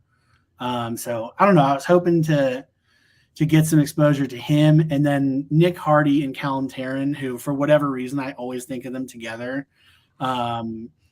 I was hoping to get exposure to one of them too, but for whatever reason, Nick Hardy, both of them seem to be. I think I told you guys about it. One of the other drafts I was in, Callum Tarrant went in the 3rd round. Like I feel like people are really into those guys for whatever reason. Right. I mean, that's the thing. It's upside projecting. Like we're using last year's stuff to figure out what's going to happen this year. We don't, it's golf. Like I tell you what, the last time I played golf was pretty good. If I tee it up the next time, who knows, So right? It's crazy. We saw Scott Stallings. We were just talking about him now. He had that incredible run going up until the Tour Championship. Absolutely turned himself into a mushroom. Yeah. Like lost like 13 strokes to the field or something crazy, like double-digit strokes, and then just hasn't been the same really since, right? And it's so tricky to figure out what's going on, and I don't know, man. It's speaking of boom or bust. Who is the guy that the riskiest, most upsidest play? Call it in the top 4 rounds that you think, okay, this guy he's got massive bust potential, but also if things click, this could be the steal. Like this is going to be, if you're looking to play a risky reward type drafting philosophy, who's that guy? I've got 2 here, and they're both in the 4th round. I think if Mito stays, yeah, exactly. That's that could be the winning pick of the whole thing. If he ends up being a top 10 player by the end of the season and he's there the whole time, then it's pretty much, game. Yeah. And the other one is Taylor Pendrith, who I feel like if he gets his shit together, he could next year. I would not be shocked if, next year he could be getting picked in the first, 10 or 12 picks. And then the other way, I wouldn't also be shocked if he was getting picked, much later next year based on, whatever happens this season. Yeah, that's so true. And I think, Zach, you missed out on a prime opportunity to go Daniel Berger, Taylor Pendrith, Harris English. Talk about the ambulance squad right there, dude. That would have been epic, like comeback of the year type stuff. All 3 candidates. So absolutely. Hello, Mrs. Hey. Hello. Thanks for lending your boy to us. Yes, anytime. We thoroughly enjoy his presence on the screen. Thank you so much. In a minute. It's just going to be another 16 hours. Fuck. Oh, yeah. We all apologize for the things he said when we pissed him off with picks yesterday. Yeah. Oh, man. Yes. I think it's Mito. That's such the call, because it's like if he doesn't go and he actually plays a full year on the PGA Tour, it's kind of like, holy shit. Mm-hmm. But yeah, but if he goes, that's a glaring. There goes your 4th round draft pick, right? Right. Ta-da. So I don't know. I think I'm looking forward to Max Homer's year. I really think he's going to have a big one. That's my guy. That's like in the top. That's not quite there yet, but he's really been ascending, man. Looking forward to him a lot. What major do you like him at? The Masters. Yeah. Because he hits it quite far, and that swing, like his, like it's like this effortless power that people don't realize how long he is. Yeah, and he made the cut last year, and then had one of the worst weekends I've ever seen. Yeah, but he made the cut finally, and then he also played well at Southern Hills. So he's played the Masters now, I think 3 or 4 times. So he's seen that course enough, and he's playing good enough golf now that he can take advantage of his course history that he's, never played that well there, but now he's bringing a totally different game to that venue that he's been around a few times. I think his mentality too, like for the longest time, he like kind of self-deprecating guy. And I think the President's Cup and stuff, and then also some things that like Tiger has said about him, it's just like kid, you got it, just play. You know what I mean? Like I think he's been kind of a late bloomer as far as like on the PGA Tour, but very, very grounded, like just a rinse repeat swing that I love. And it's just kind of like, just man, once he realizes how good he is, it's like, holy shit. Yeah. Well, I think he's there now. I think he feels that he belongs in the Toronto guys, where he initially felt like, wow, I'm playing far too good for what I deserve. Yeah. So he belongs now. And I think with world ranking status, that comes naturally, right? Like the more you've won and whatever, you can feel like you're there. Who's your 2 superstars? Were you going to hitch a lot of your year to this year? Marty Doe. No. That guy fucks. That guy annihilates. I'm glad she wasn't here when we were talking. You make sure you never get that screenshot on your screen when she's around. She's like, you talking to Marty Doe? Man, I hope it's someone like Victor, like breaks through to the, like major championship status. That'd be just cool for golf, like lovable dude. I think if he did that, and then Sam Burns is also sort of the kind of like what we were talking about Homa. It's like, yeah, dude, you belong here. Like, for a long time you were just like a data darling, and now you're the real deal, which is similar to Homa. And now it's like, now Homa's got a few wins, President's Cup, people believe in him. Just like, dude, just go play golf. And I feel like that's Burns and Hovland too. Yeah, I love it. I think I was listening to Andy and Rick right before we got on here, and they were talking about Rory going number 1 and number 2 in just like every league, and they were, as time has gone on, they thought about it, like, wouldn't be that shocking if Rory like does not work as a number 1 pick in terms of like making up for. He's just not going to have the volume that Scotty is going to have, for the reasons that we discussed earlier. But I don't know. I do think I love your pick at number 1 of taking Scotty. Yeah, that was upsetting. I don't know what I would have done at number 1. I might have caved to the pressure, to be honest with you, and just taking Rory. But I commend you for not doing that, because I do think that is the kind of move that, like, you're kind of kicking the can down the road a little bit with Rory if you take him at 1, because I just don't know if that's going to win you the year based on the way that this format works. Yeah, unless he wins 2 majors or something. Right. Yeah. Then it's just over. But even then, that's the thing, right? It's like 2 majors. What does that do for you the whole year? You win your head-to-head matchup that week. Like, none of the majors are going to be towards the end of the season either. When does the season end? That's also a really good question. Like, what is the event that would be the championship game?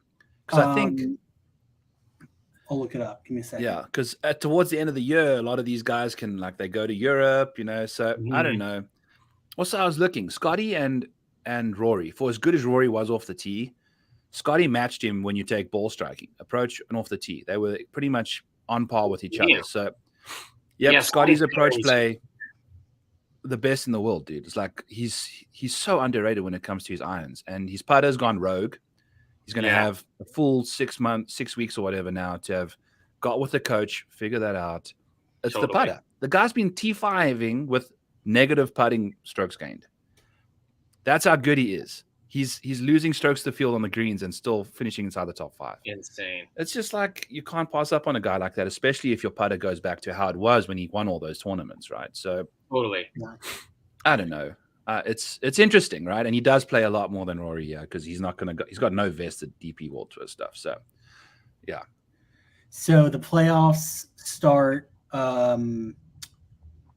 August 10th, it looks like. Okay. Well, I think that's the second. Is that the second tournament of the playoffs? August 10th. I'm looking now quickly. Sounds right. I don't know. August. When was that? Ooh, here's a question. If you could make one trade right now, what would it be? Ooh, that's a good one. Ooh.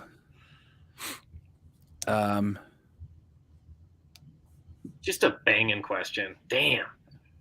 I want Nick Hardy so bad. I'll give Ron like. Well, who would you give up? I'll give him any of these guys. I'll give him Andrew Putnam. I'll give him Bezzy. I'll give him JJ Spahn. Give him Dean Burmester.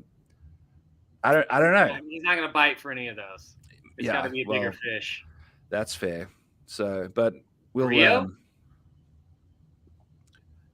No, I like Relo more than Nick. Oh. So. Who would you? And by the way, DGN75, we obviously, he does not have a direct number to your landline up in the mountains of California. So that would be amazing. That would also be very weird. I'm going to message him. Be like, why? You need to call a landline for this bit. Who's your trade candidate, buddy? Damn, you really got me into Homa. Can't give up Brian Harmon for Homer, though. That's for sure. Yeah. So you said August 10th is the FedEx St. Jude Championship. So I think that's pretty much almost a full field event in a way. Is that when it ends, or is that when it? I think that it says the playoffs. The playoffs will begin in this scoring period, August 10/23 through August 16, 23. Okay, yeah, that's the FedEx St. Jude Championship. Yeah. So. Which is a big enough field. You should have enough guys in there, but I think it's like only like 120 people, maybe. So it'll be interesting. Yeah, to see if going forward that's something that we decide to change for maybe next season is when the playoffs actually start. It feels like it's hard to know. It's sort of like how. Week 17, I know in the NFL we have the extra week now, but for years it's like, all right, week 17, like don't do any finals that year or that week.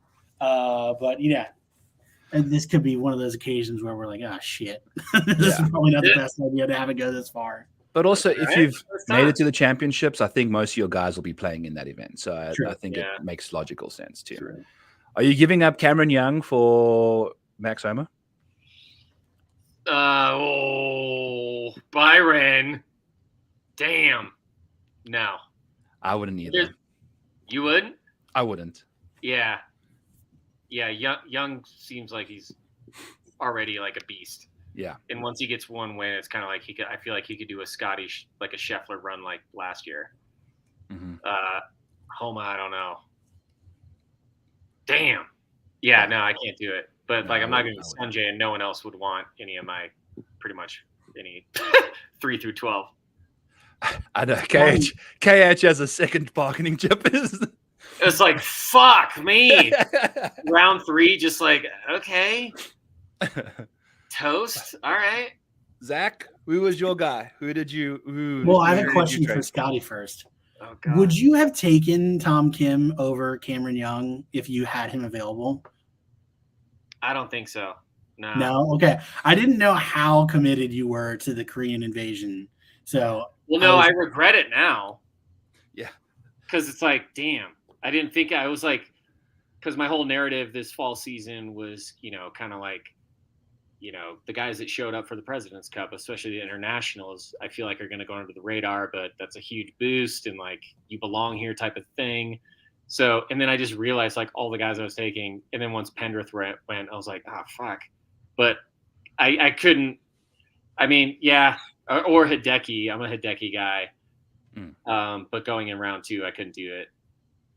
Where it's just like get Japan, just like all Korea and Japan. That would have been amazing. Amazing. I mean, I almost wanted to do some shit like just first round, like Chesreavy. Just like to just absolute fucking chaos. And then just like round 2, like Brian Gay. What the fuck is happening? Because in that league, it'd be like, wow, I got Fleetwood in the 7th. What happened? I mean, that's like basically Dirt McGirt, bro. Type status right there. Yeah. I strongly consider it and just being like, everyone like, come on, man. Like, no, I'm doing this. Someone that I did wish was playing more golf was Stuart Sink. I wanted to get hurt by him a lot more this year as well, but I don't trust, he's too much Champions Tour. Got his son on the bag. His son was never supposed to be a lifelong caddy. Now his son's whole career path has changed thanks to his dad's success.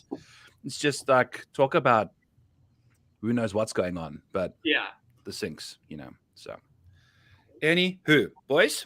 Oh, man. That was fun.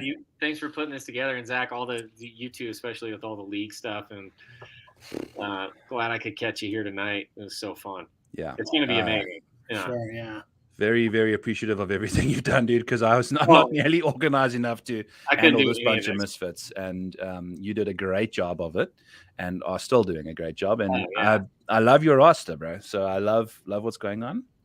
And it's going to be awesome. Yeah, super happy to be setting this up. This has been so fun. The draft was a great time. And hopefully we can just kind of keep the flow going into the season because I am fucking amped for that boy. Yeah, we're gonna talk so much shit in that group chat once the season starts. It's gonna be so much fun. So I think I've got you, Scotty. Round 1. Let's go. Really? Yep. Week 1. That's so funny. Oh, that's throwing haymakers right off the bat. Oh, dude, that's gonna be brutal. Oh, yes. Just constantly blowing your phone up. It's going to be a blast. I can't wait. It's going to be so much fun. Yeah. Hit me up on my landline. As you know, I'm a sponsor invite guy. I have a landline. Don't ever think about I'm an automatic qualifier ever. Yeah. No. It's just, I don't know why. I just had this like visual, this image of Scotty just walking around with a rotary phone. Like, people used to walk around with those and they had really long line. Like, listen, DGen, you can't keep calling me during these. But it's like on a belt that's like bullets around his so you can just fling it around and make it like does trick shots with his phone while he's on the phone. Right, exactly. Yeah. So on that note, we have gone completely off the rails, and if you've made it this far, I doubt you have because we've lost the plot. But thank you for joining in the show, folks, and hope you enjoyed it and hopefully you found some good information from all this stuff. So till next time, we'll catch y'all next week. We got some golf, boys. Whoop, whoop. All right. Peace out.